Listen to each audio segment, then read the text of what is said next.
എന്തൊരു മനുഷ്യരാണല്ലേ. ഇതാണ് മനുഷ്യത്വം. ഈ ഫോട്ടോ കണ്ടെങ്കിൽ ഇന്നലെ കോരപ്പുഴ നടന്നൊരു ആക്സിഡൻ്റ് ആണ് കേട്ടോ. ഒരു ചെറിയ മോൻ ചോര വാർന്ന് റോട്ടിൻ്റെ മുകളിൽ കിടക്കുന്നൊരു ഒരു ഫോട്ടോയാണ് കേട്ടോ അത്. 20 മിനിറ്റോളാണ് ആ മോൻ ചോര വാർന്നിട്ട് റോട്ടിൻ്റെ മുകളിൽ കിടന്നത്. ഒരുത്തൻ പോലും തിരിഞ്ഞു നോക്കിയില്ല. അതിലെത്ര വണ്ടിക്കാർ പോകുന്നത് ഈ ഫോട്ടോയിൽ കാണാൻ പറ്റും.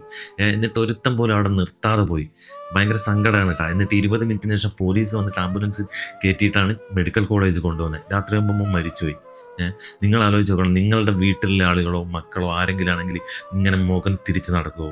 അല്ലെങ്കിൽ ഒന്ന് നിർത്താതെ പോകുമോ? എന്തെങ്കിലും ഒന്ന് ചെയ്യുമോ? എന്ത് മനുഷ്യരാണ്. മനുഷ്യൻ റോഡിൽ കിടക്കുമ്പോൾ എനിക്കെന്താ ഇതിൽ കാര്യമെന്ന് പറഞ്ഞിട്ട് തിരിഞ്ഞു നിൽക്കരുത്. ഒരു ഫോൺ കോളോ അല്ലെങ്കിൽ എടുത്ത് വണ്ടിയിലിട്ട് കൊണ്ടുപോകാനുള്ള ഒരു മനസ്സെങ്കിലും കാണിക്കും. ഈ വഴി പോയ ആളുകൾ എന്തായാലും ഈ ആക്സിഡന്റ് കണ്ടിട്ടുണ്ടാകും. കുറേ വണ്ടികൾ അതിൽ കാണുന്നുണ്ട്. നിങ്ങൾ ഈ മോൻ്റെ ഫോട്ടോ എടുത്തിട്ട് നിങ്ങളെ ഫോണിൻ്റെ വാൾപേപ്പറിൽ വെച്ചിട്ട് ദിവസവും നിങ്ങൾ മാപ്പ് പറയണം. നിങ്ങളെ കാരണം ഒരു ജീവനാണ് ഇല്ലാണ്ടായത്. ഇത്തിരി മനുഷ്യത്വമുണ്ടെങ്കിൽ അത് കാണിക്കേണ്ട സമയം ഇതാണ്.